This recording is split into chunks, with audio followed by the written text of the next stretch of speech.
Olá, estudantes de física! Sejam bem-vindos à nossa quinta aula de cinemática. Hoje vamos falar sobre movimento uniforme. Então vamos lá!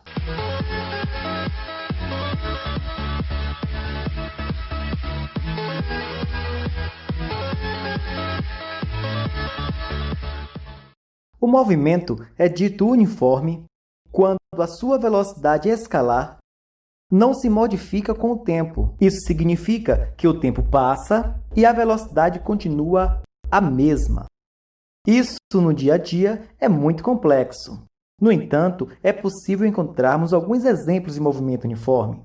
É o caso de alguns automóveis modernos que têm a sua velocidade de cruzeiro, o motorista programa ele e ele mantém aquela velocidade programada até o motorista acionar outros recursos do veículo.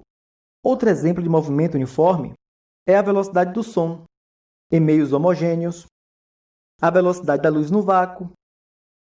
Enfim, todos esses exemplos, a velocidade não modifica com o passar do tempo, ou seja, a velocidade instantânea será sempre a mesma. A sua velocidade escalar não muda com o tempo. Logo, o movimento uniforme vai ser aquele que a velocidade é constante, ou seja, o tempo passa e a velocidade não muda. A velocidade instantânea será sempre a mesma. Ou seja, o móvel percorre iguais variações de espaços em iguais intervalos de tempo. Veja o exemplo. Se jogarmos uma pedra no espaço, como ela estará livre de quaisquer forças externas, ela vai manter sua velocidade inicial. Logo, a velocidade não irá mudar e, logo, a pedra vai percorrer espaços iguais em iguais intervalos de tempo. No entanto, outro bom exemplo de movimento uniforme são os movimentos circulares efetuados por boa parte dos satélites artificiais que circulam a Terra. Apesar deles estarem sob a influência da ação gravitacional terrestre, eles percorrem espaços iguais em intervalos de tempos iguais. Representação gráfica da velocidade escalar instantânea em função do tempo. Como foi dito anteriormente, no movimento uniforme, em qualquer instante, a velocidade escalar será sempre a mesma. Então, se o movimento for progressivo, isso significa que o tempo está passando e a velocidade vai continuar sempre a mesma, ou seja, sempre positiva.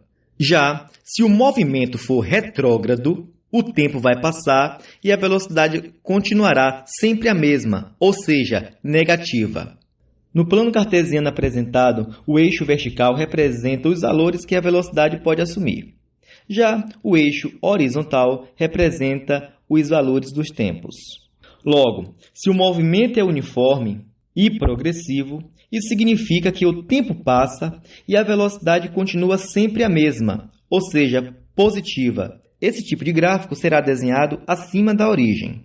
Já, se o movimento for retrógrado, isso significa que o tempo passa e a velocidade continua a mesma, no entanto, negativa.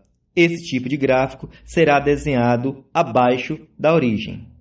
Estes são os dois tipos de gráficos da velocidade para o movimento uniforme. Observem que eles sempre representam uma linha paralela ao eixo dos tempos. Agora vamos conhecer a função horária do espaço. Observe esta animação.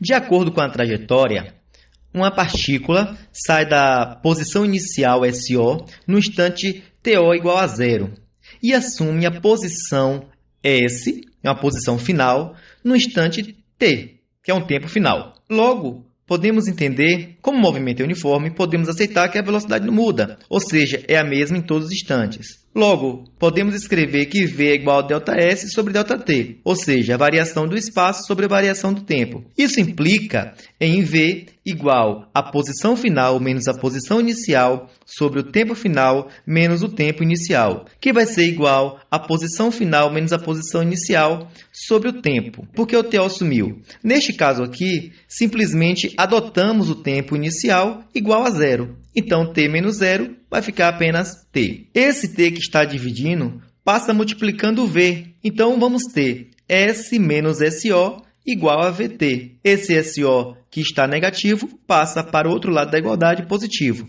Então vai ficar S igual a SO mais VT. Como foi dito em aulas anteriores, eu estou utilizando esta metodologia de resolver as equações para facilitar o entendimento matemático. Vamos continuar. A expressão obtida é conhecida como função horária dos espaços para o movimento uniforme. Aqui nós temos S representando a posição final, SO a posição inicial, V a velocidade que é constante e T que é o tempo. Outra observação importante é que essa expressão obtida é do primeiro grau. Lembra como é a forma geral de uma função do primeiro grau? Que é y igual a ax mais b. Então, se você observar, S igual a SO mais VT leva a mesma formação. No lugar do S, você coloca o y, SO é o b, o V é o a e o T é o x. Só mudou a posição aqui, mas continua sendo uma função de primeiro grau. Como já temos a função horária dos espaços, que é uma função do primeiro grau,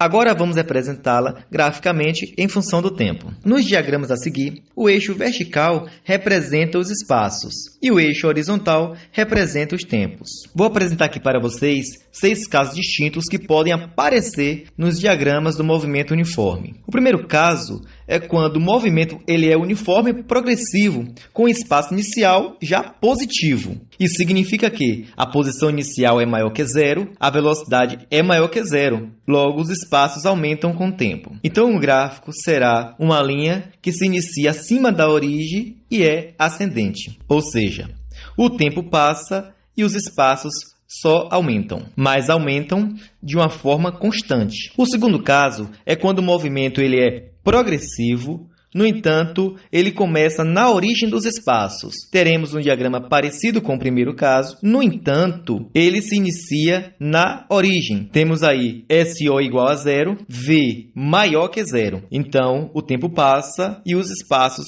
só aumentam com o tempo. O terceiro caso é quando o movimento é progressivo, no entanto, a posição inicial encontra-se do lado negativo da trajetória, ou seja, de acordo com o diagrama, encontra-se abaixo da origem. SO é menor que zero, velocidade é maior que zero e significa que o tempo passa, ele sai do lado negativo e vai em direção ao lado positivo. Observe que nesses 3 exemplos, o movimento ele é progressivo e eu tenho um gráfico de linha ascendente, ou seja, linha crescente. O quarto exemplo é quando o movimento ele é retrógrado e a posição inicial começa no lado positivo da trajetória, ou seja, SO é maior que zero, V é menor que zero. Isso significa que o tempo passa e as posições vão diminuindo com esse tempo. De acordo com o diagrama, eu tenho aqui a posição inicial do lado positivo, o tempo vai passando e essa posição vai diminuindo com o tempo. Eu tenho um gráfico aí de linha descendente. Ela vai decrescendo com o tempo. No quinto exemplo, eu tenho um diagrama quando o movimento ele é retrógrado também e a posição inicial está na origem, ou seja, ele parte da posição zero. Então, eu vou ter SO igual a zero, velocidade menor que zero. Isso significa que o tempo passa e os espaços diminuem com o tempo. Eu tenho mais uma vez aí um gráfico cuja sua linha é descendente, ou seja, o tempo passa e ela vai decrescendo com esse tempo. E o sexto e último exemplo é quando o movimento é retrógrado, no entanto, a posição inicial está no lado negativo da trajetória, ou seja, está abaixo do eixo dos tempos.